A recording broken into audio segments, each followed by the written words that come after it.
Welcome. I'm just going to wait a few minutes before beginning. It's not quite 8 o'clock yet.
Just another couple of minutes before I begin chatting.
Cool, it's 8 o'clock, so I'm going to begin now, officially.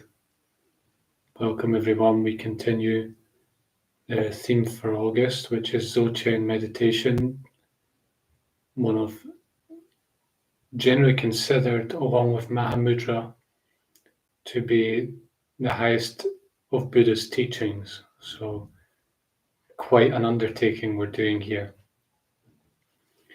And yet, Dzogchen, though it's a very deep practice, it's also very immediate and actually, in ultimate instance, very simple. It's trying to get you just to be fully aware of what's happening for you right now and of who you really are in relation to all of that. A lot of these instructions can sound quite elusive and like they're not really pointing to anything. Let me tell you, they are pointed to something very concrete. And the trick is that this thing that it's trying to point at is very subtle. Not subtle in the sense of it's not powerful and immediate and obvious, because once you see it, it really is. Subtle in the sense that it's subtle to define, it's hard to put your finger on. And together, all the pointers do really point to it very well. They do put a finger on it, on what the experience is like. But until you have that experience, it can seem a bit otherworldly, a bit sort of abstract, a bit removed from anything practical. But that is really not the case. So I just encourage you to continue. If you've been following along with Dzogchen and you think it's a bit weird, I encourage you to continue, because it's a very profound set of teachings. What is it trying to get you to point to? Well, I'm going to try and point to it right now. We could call it the radiant Buddha within. That's one way of looking at it. The inner light, the pure witness, pure being, pure consciousness, pure awareness, emptiness. These are all pointers. It's the experience of realizing that everything in your awareness, everything you're seeing, everything you're hearing, everything you're feeling, everything you're thinking, your body, your mind, your emotions, everything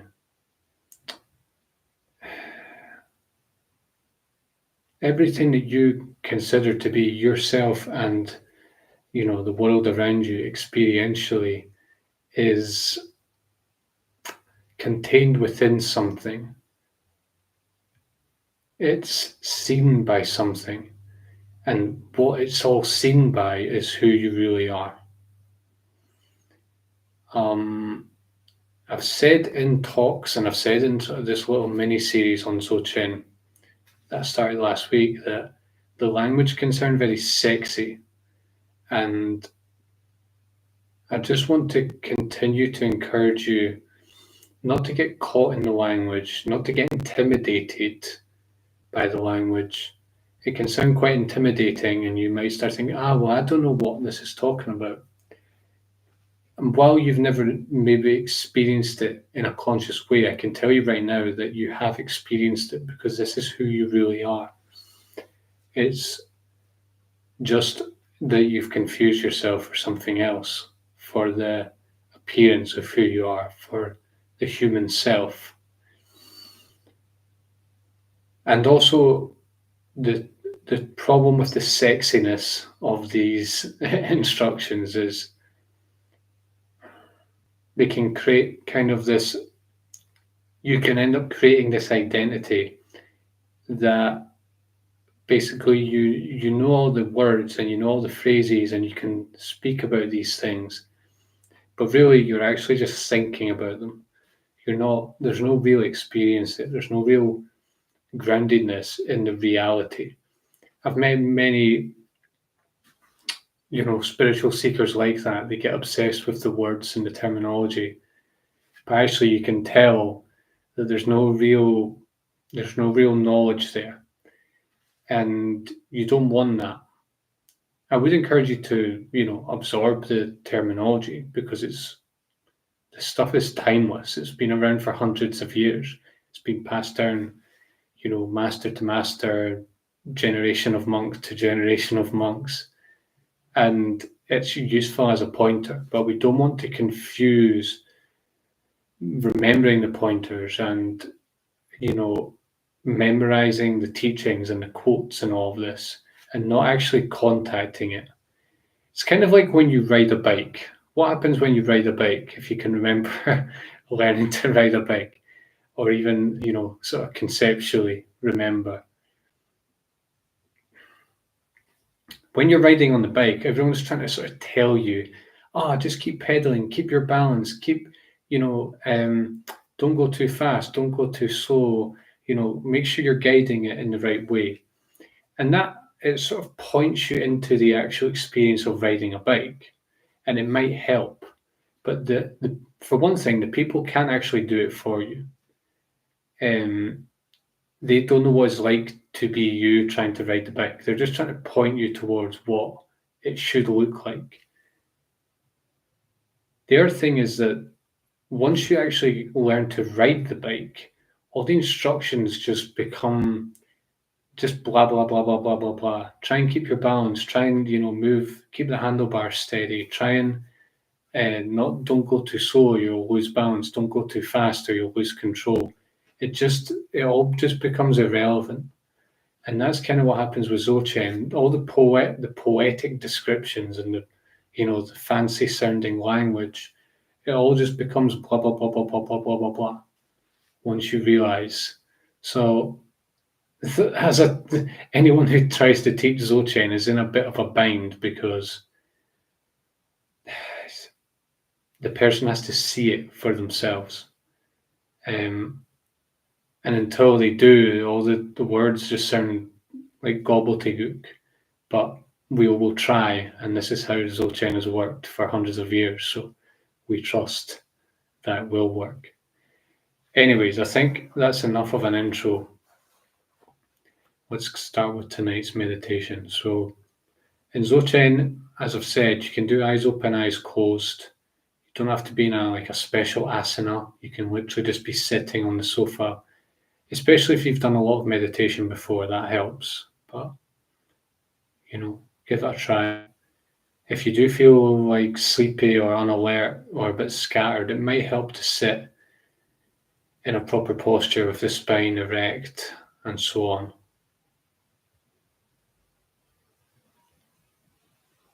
I'm going to have my eyes closed. By the way, my eyes tend to flicker when I'm doing meditation. I don't know why it does that. I don't know why they do that. Please don't be alarmed. It's not like a sign of anything. I don't know what it is. I think I'm not closing them enough. That's my theory. But don't get alarmed, folks. There's nothing wrong with me. I'm not having an epileptic fit or anything. Anyways, I'm going to have my eyes closed.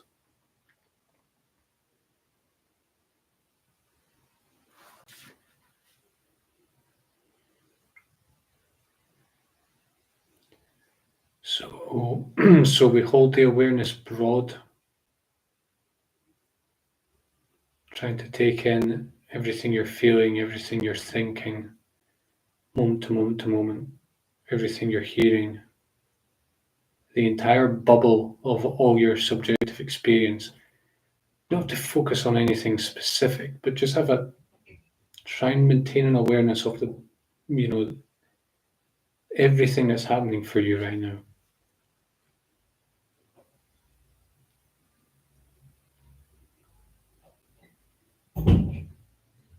In Dzogchen, we don't manipulate. We're not trying to unblock the body. That may happen. We're not trying to. We're not trying to feel better. We're not trying to not think. We're just deeply allowing, deeply embracing everything that we're experiencing. Because our radiant Buddha-ness, our pure consciousness, by default already does this.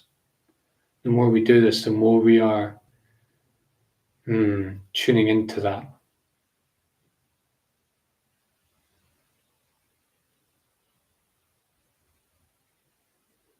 If you feel sort of resistance inside you, fully feel it. Don't resist it. Just let it be there.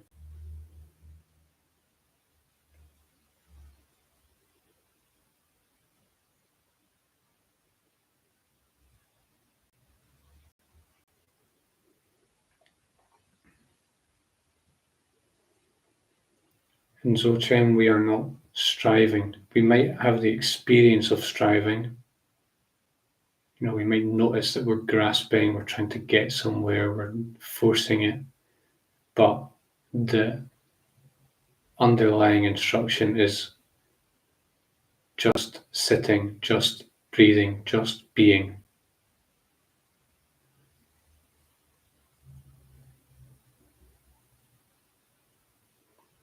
If you notice you're trying to escape from the moment in any way, just notice that, just try and let it go and just fall deeper into this broad awareness, spherical-like awareness of your entire mind, body, sense experience.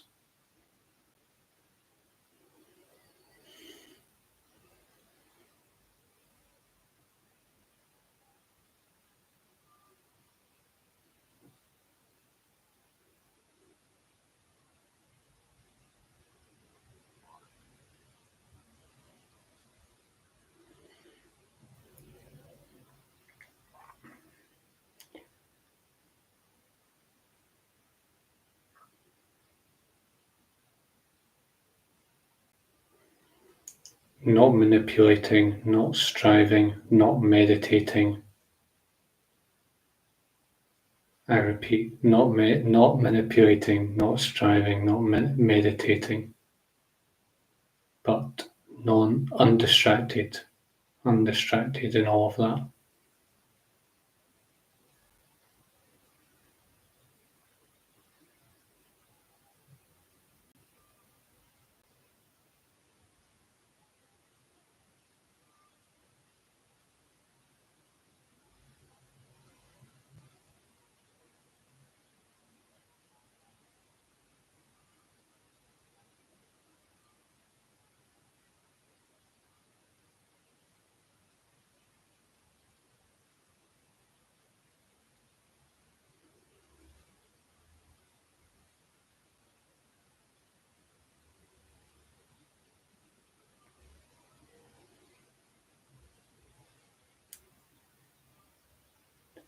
Often in meditation we feel like we need to cultivate or to get somewhere.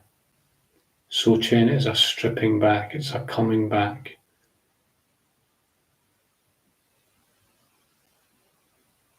We see everything as just waves in the stream of consciousness. Even the feeling of trying to meditate, of the person who is meditating, we just see that as waves in our first person experience. Not having to push it out, but also realizing that that's what it is. We don't have to buy into it, we don't have to identify. And our essential identity is free of anything that comes and goes.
All feelings of separation, of blockage, of pain of limitation, of inside and outside, of me versus not me. Everything of that is all within your first person. It's all being seen by your pure beingness.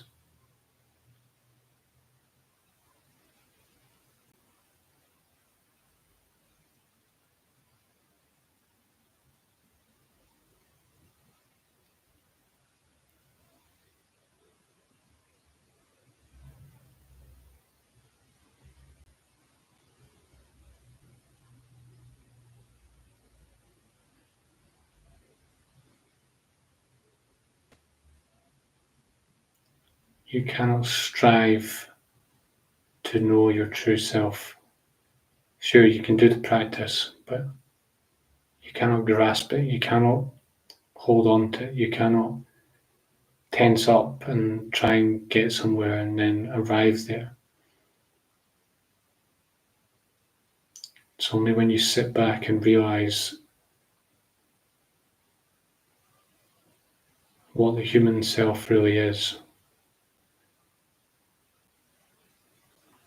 and decide to see it with full clarity. That's when you contact this pure Buddha-ness that Dzogchen is pointing to.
Your true self lives in the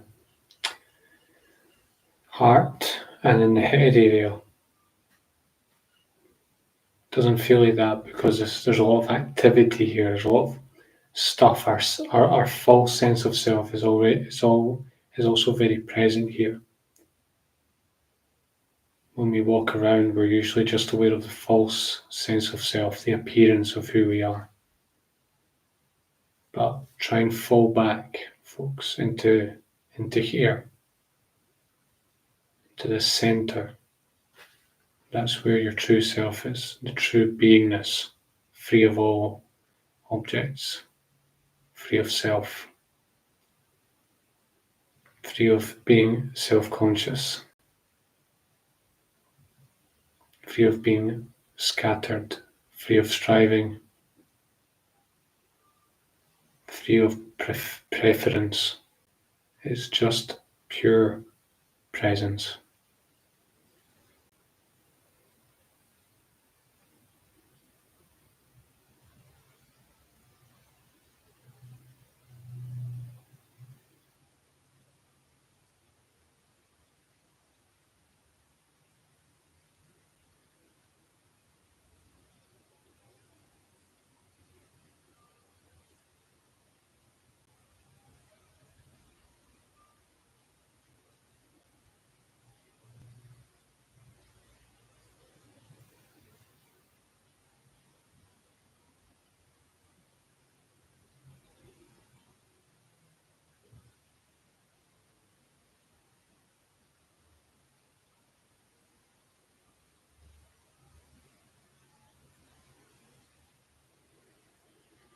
It's not even the sense that you're meditating.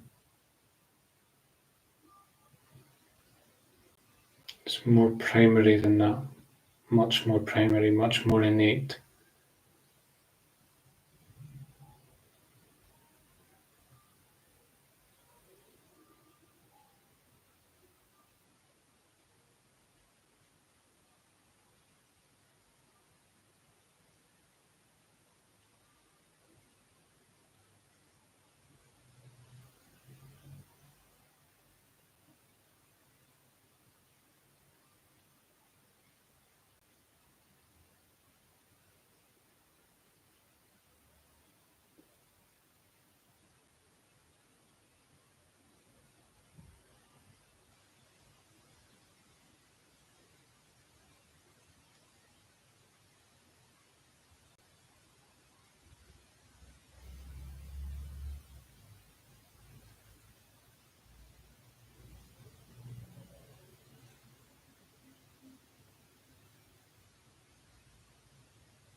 No matter how strong your sense of self becomes,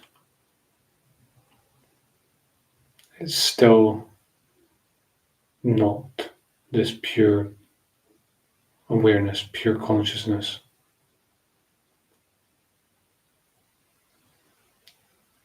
If that happens during meditation, during daily life, try to relax into that. Try to fall back from it. Try to see, where is that all arising?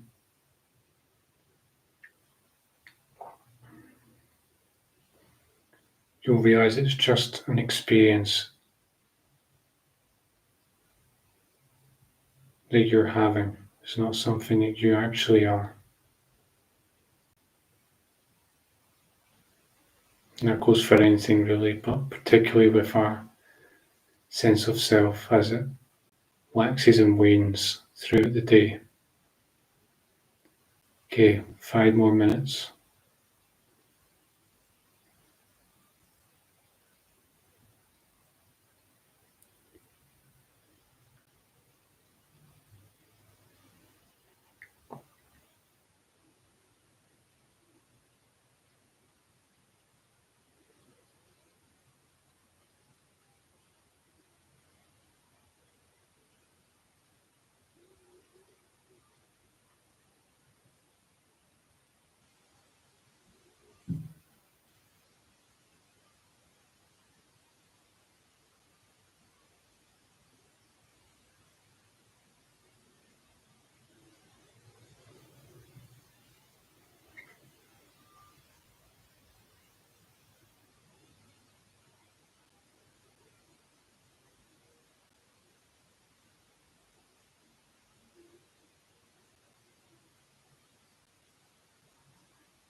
not manipulating, not meditating, not striving, and yet undistracted.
Last minute, folks.